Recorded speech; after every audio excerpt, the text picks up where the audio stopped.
Bienvenue pour cette nouvelle séquence des paroles de la vie éternelle avec Marc Joseph. Nous sommes aujourd'hui le 5 août 2023, un jour de grâce avec Jésus-Christ, un jour de bénédiction que nous allons vivre tout en étant accompagnés par Jésus-Christ, le roi des rois, qui dit « Je suis avec toi tous les jours jusqu'à la fin du monde ». Donc je suis venu te rappeler cela ce matin pour te dire « Rassure-toi, Jésus-Christ est avec toi, pas de panique, rassure-toi, la présence de Jésus-Christ est permanente dans ta vie et durant toute la journée, cette présence ne te manquera jamais. Donc, souviens-toi, n'oublie jamais que Jésus-Christ est avec toi, ce qui va te permettre de vivre cette journée dans la paix, quelles que soient les circonstances. Comme Jésus a dit, la paix qu'il te donne, c'est une paix qui surpasse toute intelligence, une peur que les humains ne peuvent expliquer. La peur même dans les moments de détresse, la paix même dans les moments de détresse, la paix même dans les moments de difficulté, la paix même quand les choses semblent aller mal. Jésus-Christ dit, je te donne la paix, je te laisse ma paix. Je ne la donne pas comme le monde donne. Il dit que ton cœur ne se trouble point. Amen. Jésus-Christ est avec toi tous les jours jusqu'à la fin du monde. Donc pour ce jour du 5 août 2023, Jésus-Christ est avec toi. Réalise-le.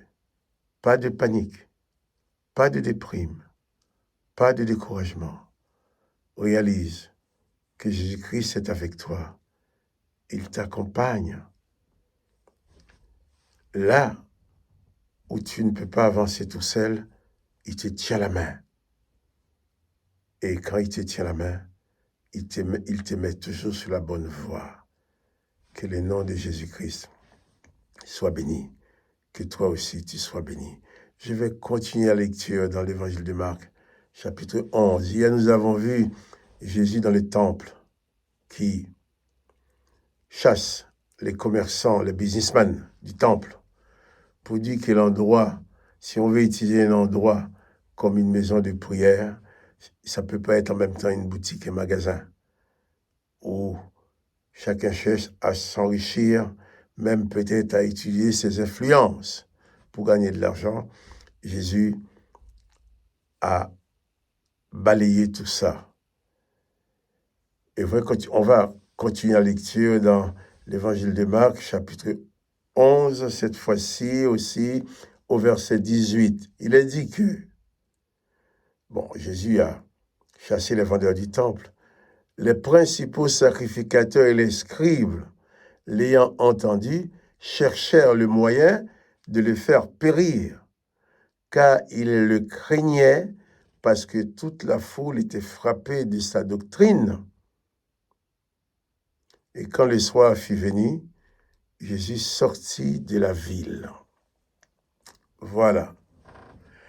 Les sacrificateurs, les principaux sacrificateurs, les chefs du temple, c'est certainement qui étaient les chefs d'orchestre de tous ces commerces, qui en tiraient certainement profit, que Jésus aille s'attaquer à leur commerce. Ça, c'était insupportable. Jésus aille renverser leur table, leur machin des commerces, là où ils gagnaient leur argent, là où ils vendaient leurs produits pour gagner de l'argent. Que Jésus vienne dans ces temples pour dire qu'il ne veut pas que ce soit une caverne de voleurs. Eh bien, les sacrificateurs étaient en colère, plus qu'en colère. Leur colère était telle qu'ils cherchaient le moyen de tuer Jésus, de le faire périr. Ensuite, en plus de ça, il dit il a été écrit que ces gens craignaient Jésus parce que toute la foule était frappée de sa doctrine. Évidemment, Jésus n'enseignait pas comme les autres. Jésus n'enseignait pas les mêmes choses que les autres. Là où les autres apportaient des paroles de condamnation, des jugements, Jésus apporte des paroles de la grâce, des paroles de délivrance. Là où les gens étaient méprisés et abandonnés, parce que il faut savoir aussi que du temps de Jésus, tous ces gens qui sont malades n'avaient pas le droit d'entrer dans le temple. Ils n'avaient pas le droit à la prière. Les handicapés, les estropiés, les boiteux, les aveugles. Même cette femme qui était malade de sa perte de sang, à cause de sa perte de sang, il n'avait pas le droit de prier, parce qu'il était considéré comme impur. Et Jésus va imposer les mains à ces gens-là, les lépreux, qui vont venir vers Jésus, et que Jésus va accueillir. Jésus qui dit, je ne mettrai pas dehors celui qui vient à moi. C'est pas parce que quelqu'un est handicapé, il est malade, il a un handicap quelconque, qu'il n'a plus le droit de prier. Si en plus, d'une part, il est handicapé, il est malade. Ensuite, comme sa maladie est considérée comme impure par l'Éternel, il n'a pas le droit à la prière. Et Jésus est venu renverser tout ça.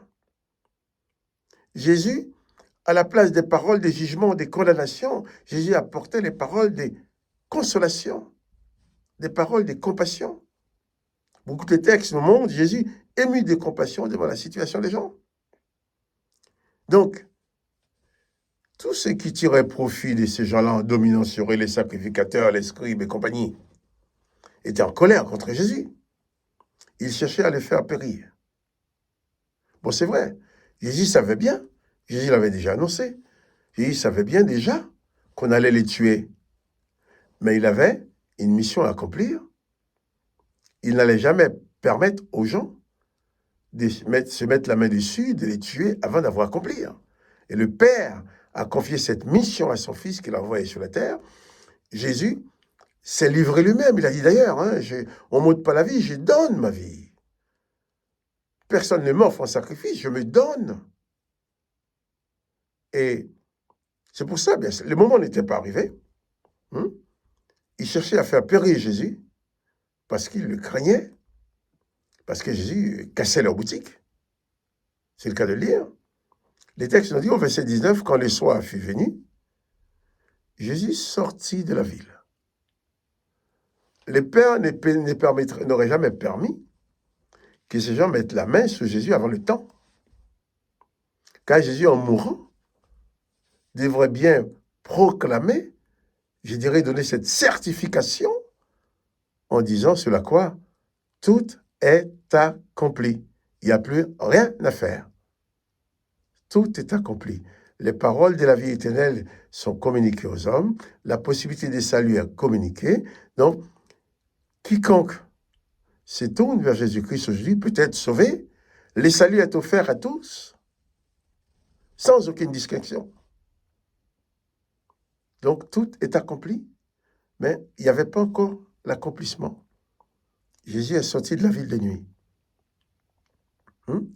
Et si tu enseignes les paroles de Jésus-Christ, si tu prêches vraiment l'évangile de Jésus-Christ, il ne faut pas t'étonner qu'il y ait des gens qui se soulèvent contre toi.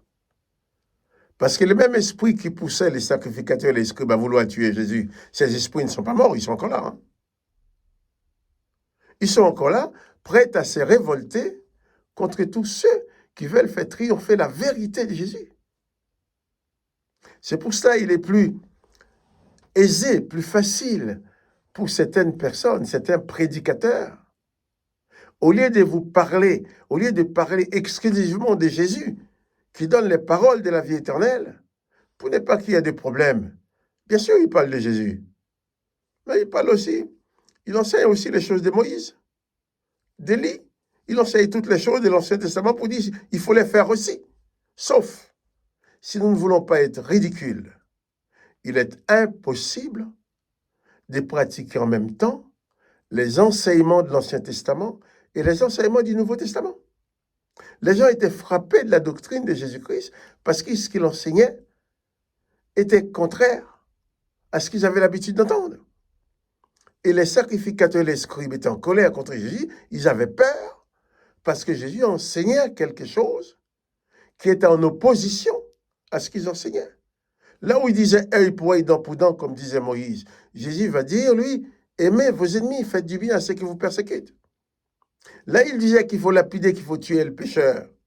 Jésus accordait la grâce. Là où il disait au lépreux qu'il était impur, personne n'avait le droit de le toucher.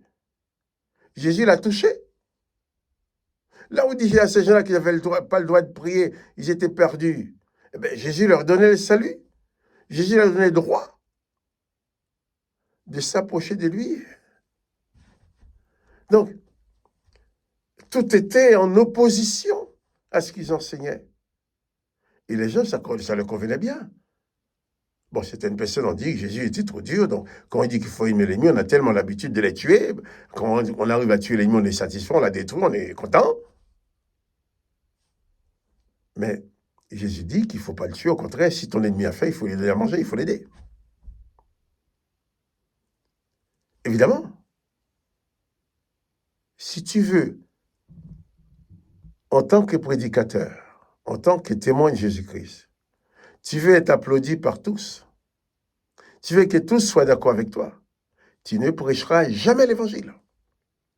Si tu veux prêcher l'évangile de Jésus-Christ, il ne faut pas t'occuper de ce que les autres vont penser à côté. Il faut enseigner exclusivement les enseignements de Jésus-Christ.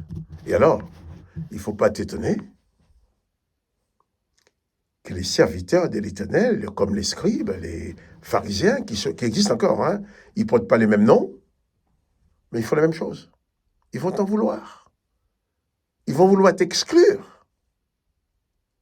Ils vont vouloir barrer la route pour que tu ne prêches plus. Parce que tu ne prêches pas comme eux.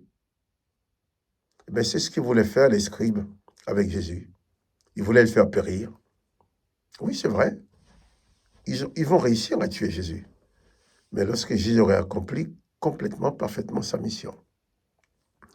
On ne peut pas être en harmonie avec Jésus-Christ, avec les enseignements de Jésus-Christ, et en même temps les enseignements de Moïse.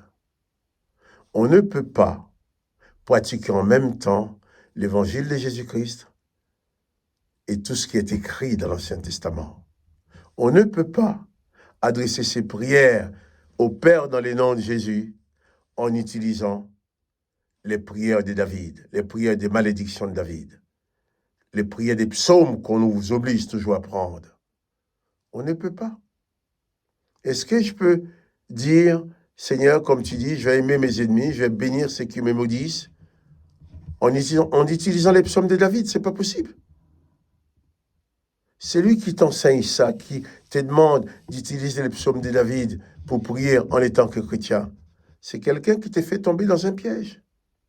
Tu vas tomber dans un piège dans lequel tu ne pourras jamais t'en sortir, à moins d'accepter d'ouvrir les yeux, d'accepter d'être rejeté par ces gens-là, en confiant ta vie, en plaçant ta vie uniquement sous les enseignements de Jésus-Christ.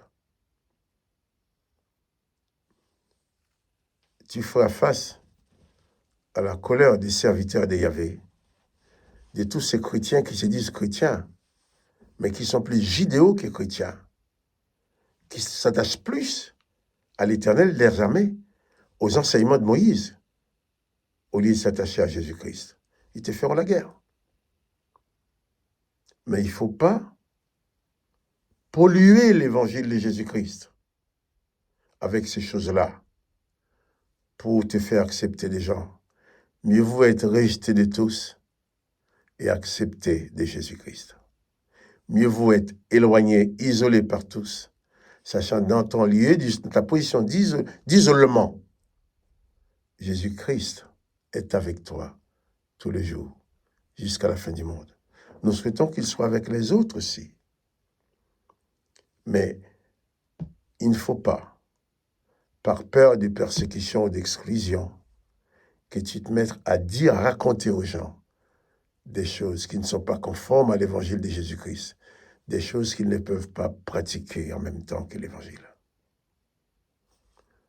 Les ordonnances de l'Éternel, les enseignements de Moïse, on y reviendra dessus. Mais n'oublie pas que Jésus-Christ est avec toi tous les jours, jusqu'à la fin du monde. Et le Père a dit que Jésus-Christ est son Fils bien-aimé, en qui il a mis toute son affection, et c'est lui que tu dois écouter. Que le nom de Jésus-Christ soit béni. Que toi aussi, tu sois béni. N'oublie pas que Jésus-Christ t'accompagne. Quant à moi, Marc Joseph, je te dis à demain pour une autre séquence de paroles de la vie éternelle.